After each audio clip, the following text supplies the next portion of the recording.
Debbie is very good at planting seeds and helping green plants grow. She's so good at making plants grow that her mother has named her Debbie Greenthumb. Debbie's mother has a greenhouse. No, not a green-colored house.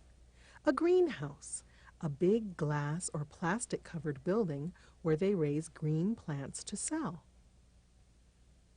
The greenhouse is made of glass or plastic so sunlight can easily get in. Once inside, the sunlight bounces around but has a hard time getting back out. As a result, the greenhouse warms up quickly, and that makes it easy to grow flowers and other plants. The greenhouse also sells seeds for people to plant. Many green lawns around town came from seeds bought at the greenhouse. Beautiful flower gardens grow from plants and seeds bought at the greenhouse. Many people in town buy vegetable seeds and plant gardens to grow their own vegetables, such as tomatoes, zucchini, lettuce, corn, and even sunflowers. They grow tomatoes, zucchini, lettuce, and other vegetables that they eat or sell. Debbie Greenthumb and her mother work with hundreds of kinds of plants. Sometimes Debbie begins a plant inside the greenhouse. She plants seeds in a flower pot. After the seeds have sprouted and a new plant has developed, she takes them outside and transplants them into the ground.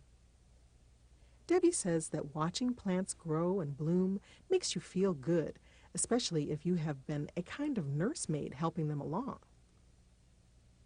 Debbie likes working at the greenhouse and being around all the different kinds of plants. But she knows there are many thousands of kinds of plants not in the greenhouse. Debbie knows that there are many plants that are grown on farms, such as corn, wheat, and soybeans. These crops are used to feed animals and people, or to make other products important to the way we live. For instance, soybeans, which are made into flour and oils, can also be used to make plastic, paint, linoleum, and other products. Farmers want to use their land year after year to grow crops. Farmers often use a technique called crop rotation to keep the soil in their fields healthy with nutrients. One year, corn may be grown in a field, and then the next year a different crop, such as soybeans, are planted. In this case, the kinds of insects that attack corn don't attack soybeans, so a farmer can avoid large populations of insects attacking his fields. Here is a tractor planting soybeans in a field that doesn't even need to be cleared completely of the past year's crop of corn stalks. Here are the actual soybean seeds. The equipment turns up the soil and plants each seed about an inch under the soil and about an inch apart from other soybean seeds. The entire field can be planted in one day with the tractor and fancy equipment. Some plants have learned to survive in different conditions all over the world. In the high elevations of the Rocky Mountains, small alpine plants and flowers have learned to stay small to take advantage of the limited resources and harsh conditions in the mountains. In deserts, cactus have adapted to very difficult conditions where there is limited rainfall and very high temperatures. The cactus leaves are not like those of other plants. They are thin and needle-like. This serves two purposes. One is that desert plants need to save moisture. If the leaves were large and broad like other plants, the water would spread out in the big leaf and the hot sun would dry it out. The thin needle-like leaves don't lose much water. The other purpose of the needle-like spines is to protect the cactus from animals. Many cactus plants store water in their center area. Many animals would like to get to that water, so the cactus spines help to stop the animals. Some cactus grow to be very tall. Some cactus are used as homes by desert animals. In Florida, there are many beautiful flowers and trees. Mangrove trees are especially interesting because they can live completely surrounded by salt water. Salt water would kill most land plants. The mangrove roots help to support the trees and hold them up against the waves. The mangrove seeds are very large and actually begin to grow and mature on the mangrove tree, so that when they are finally released into the water and float away, they have a better chance of washing up into an area where they can take root and grow into a new tree. These funny-looking tubes get oxygen for the roots of the mangrove to help it survive in water depths that are constantly changing with the tides. These water lilies have adapted to conditions where the water level changes greatly. The leaf is made up of hollow tubes filled with air so it floats. The leaf is so big that small animals can sit on it and float in the water. The stem is long and curled, so if the water level changes, the leaf will still float on top of the water and the stem will still connect the leaf to its roots. Debbie's mother told her that the oceans of the earth are filled with tiny microscopic plants called plankton.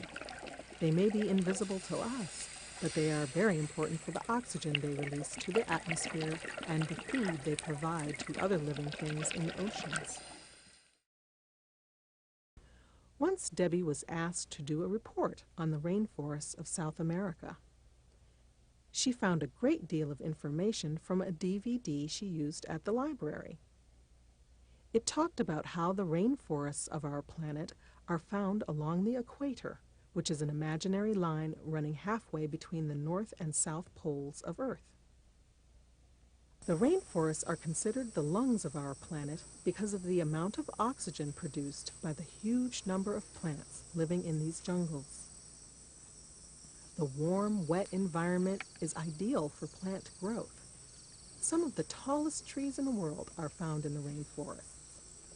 50% of all animal and plant types found on Earth are found in the rainforests.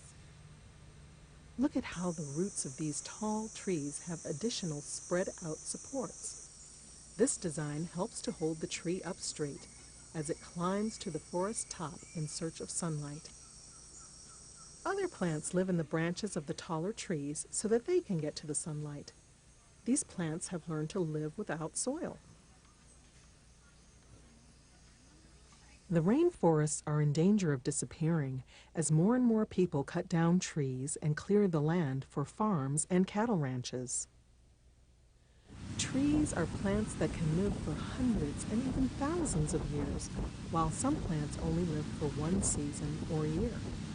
You can tell how old a tree has lived by counting its rings once it has died and a cross-section has been cut from it. The rings in the cross-section represent the seasons of growth. So if you know what year the tree was cut down, you can count the rings backwards to tell how old it was. Each ring represents 1 year of growth. One of the plants that Debbie feels is most unusual is a meat-eating plant called the Venus flytrap. On the inside of each trap are thin little hairs called trigger hairs. Flies are attracted by a sweet odor given off by the plant. If the fly touches the trigger hairs, the trap snaps shut, catching the victim.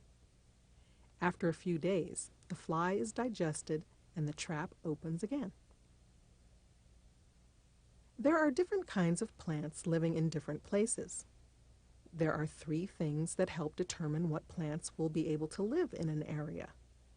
Those 3 things are the type of soil, amount of rainfall, and the overall climate of an area. Climate is the type of weather an area has. Debbie can help only so many plants to grow, but most must depend on themselves to carry out the necessary steps of life.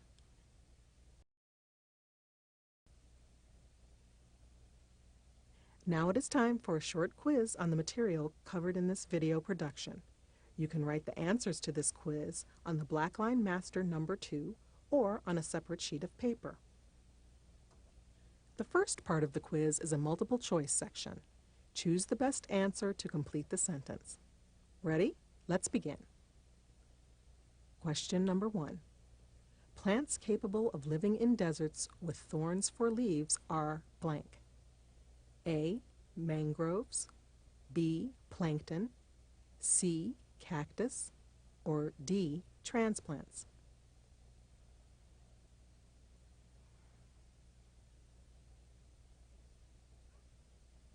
Question number 2. The oceans are filled with microscopic plants called blank. A. Mangroves, B. Plankton, C. Cactus, or D. Transplants?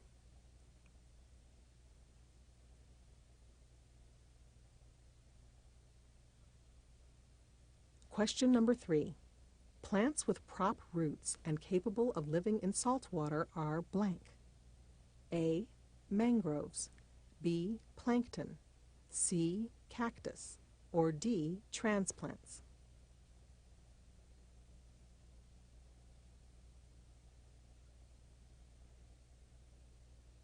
Now things are going to change a bit. This is the short answer section. Write a short answer for each of the following questions. Question number 4. How does a greenhouse work?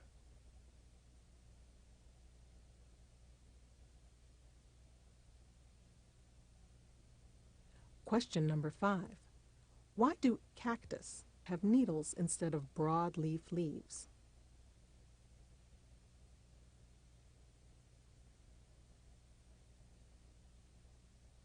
Question number 6. What can we tell from looking at the rings of a cut-down tree?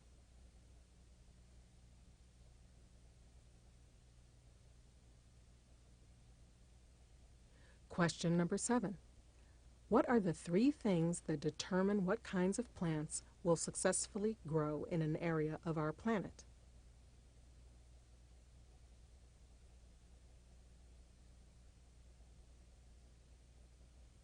Question number 8.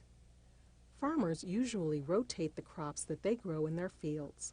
One year they may grow corn, and then the following year they may grow a different crop, such as soybeans. Why do they do this?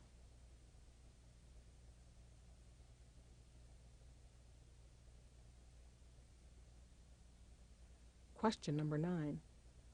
Why are rainforests important to humans on Earth?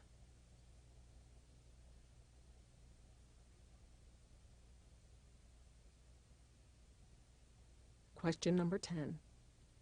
Why are the rainforests in danger of survival?